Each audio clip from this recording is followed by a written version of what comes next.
Hello friends, नमस्कार।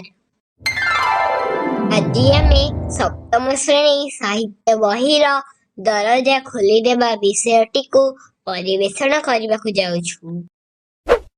ଏହି ଏକାଙ୍କିକାଟି doctor Narayan ସାହୁଙ୍କ ଦ୍ୱାରା ରଚିତ। ଜାତି, ଧର୍ମ, ବର୍ଣ୍ଣ, ବୟସ ନିର୍ବିଶେଷରେ ଶିକ୍ଷାକୁ ସାର୍ବଜନୀନ କରିବା କ୍ଷେତ୍ରରେ ବିରୋଧ କରୁଥିବା କେତେକ ପୁରାତନପନ୍ଥୀ ସଂକୀର୍ଣ୍ଣ ମନା ବ୍ୟକ୍ତିଙ୍କର ମାନସିକ ସଂସ୍କାର ଆଣିବା ଏବଂ ରକ୍ତଦାନ ଏକ ମହତ୍ ଦାନ ଇତ୍ୟାଦି ସମ୍ପର୍କରେ ସଚେତନ ସୃଷ୍ଟି କରିବା ଏହି ଏକାଙ୍କିକାର ଉଦ୍ଦେଶ୍ୟ ଅଟେ।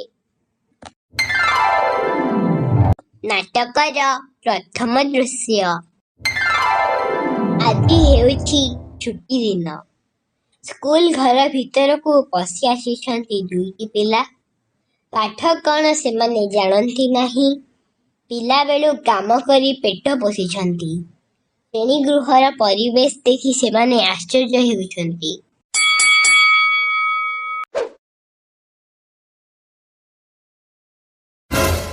ଏଇଠି ମାଷ୍ଟର ବସେ, ଭାରି ବଢିଆ ହୋଇଛି। ଆରେ ପିଲେ, ପାଠ ପଢ ପାଠ ପଢ। ଆରେ ବୁଲା, ଏଗୁଡାକ କାହିଁକି ପଡିଛି?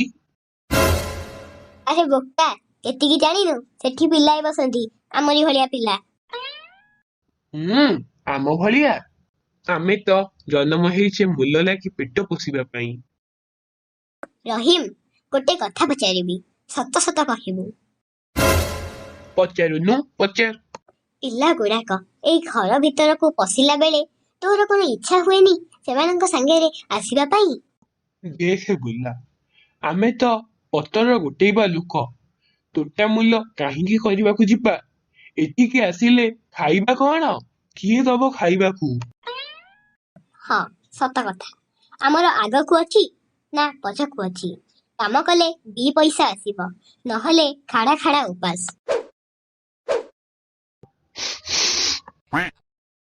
ଆରେ ଏଇଟା ପୁଣି କ'ଣ? ବାସୁନି? ଆରେ ଏଟା ଚକ୍, ଏଥିରେ ଲେଖି ହୁଏ।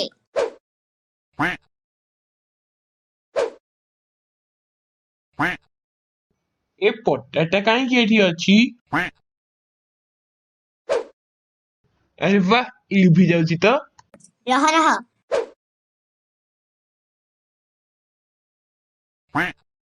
ଆରେ ଲେଖି ହେଉଛି।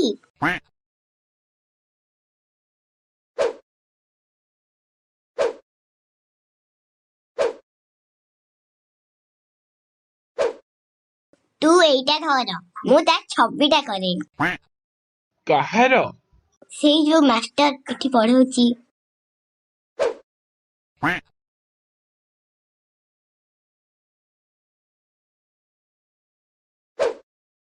ଆରେ ତା ନିଶଟା ଛାଡିଗଲୁ।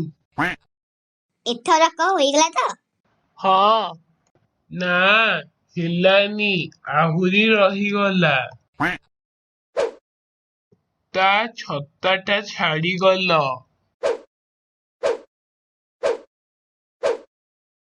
ଆରେ ରୁହ, ଯାଉଛ କୁଆଡେ? ମୁଁ ବାଘ କି ସିଂହ ନୁହେଁ ଯେ ଖାଇଯିବି।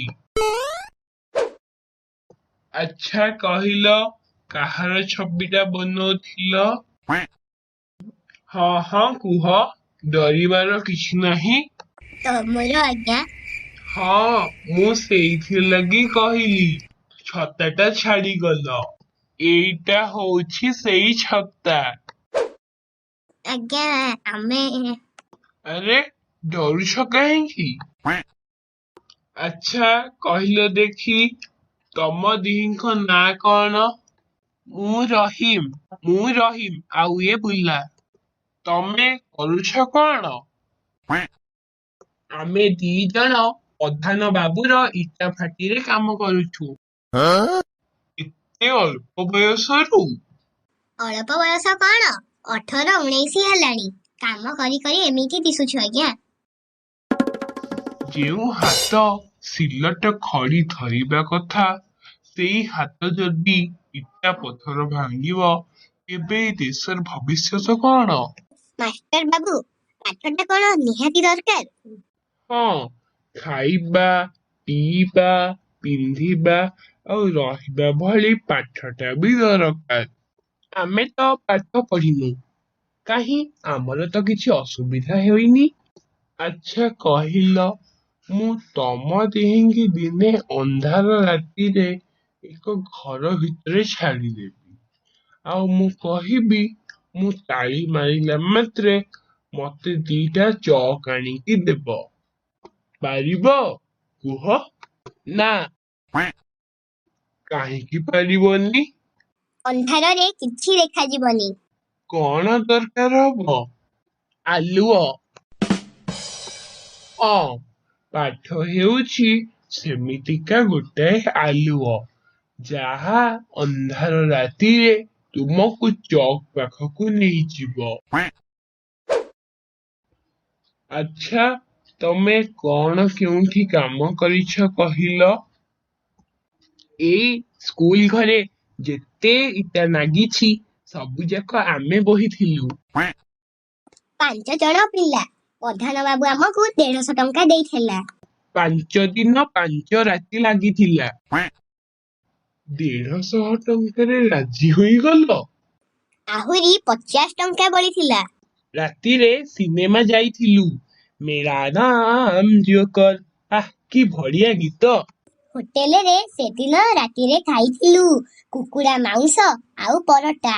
ଜଣେକା 10 ପଟ ପରଟା ଖାଇଥିଲୁ। ଏତିକି ନା ଆଉ କିଛି? ଆଉ କଣ? 150 ଟଙ୍କା କଣ କମ ହେଲାଣି? ସେଇଥିଲାଗି କହେ ପାଠ ଦରକାର। ଯୋଉ କାମ ପାଇଁ ପ୍ରଧାନ ବାବୁ କଣ୍ଟ୍ରାକ୍ଟରକୁ 2-3 ହଜାର ଟଙ୍କା ଦେଇଥାନ୍ତା, ତାକୁ ତମେ ମାନେ 150 ଟଙ୍କାରେ କରିଦେଲ। ସେଥିରେ ପୁଣି ଏତେ ଖୁସି। କଣ ମିଳିବ ଆମକୁ ସେ ପାଠରୁ? ସେଥିରେ କଣ ପେଟ ପୁରିବ? ଆମର ହିସାବ କଣ ଦରକାର? ନା ରେ, ପେଟ ପୁରୁ ନ ପୁରୁ, ଆଖି ଖୋଲିଯିବ, ସବୁ ଜାଣିପାରିବ। ସେଥିଲାଗି କହୁଛି ପାଠ ପଢ। ହଁ, କାଲିଠାରୁ ତମେ ଦିହେଁ ସ୍କୁଲକୁ ଆସିବ। କାମ ନ କଲେ ଖାଇବୁ କଣ? ବେଶୀ ସମୟ ନୁହେଁ, ଘଣ୍ଟାଏ ଲେଖା ବସିବ। ସେତିକି ତମ ପାଇଁ ଯଥେଷ୍ଟ। ଆରେ ଡରନି, ଏଠି ପାଠ ପଢିଲେ ପଇସା ଦେବାକୁ ପଡିବନି। କଣ କହୁଛ ବୁଲା? ରହିମ? ହଁ ମାଷ୍ଟର ବାବୁ।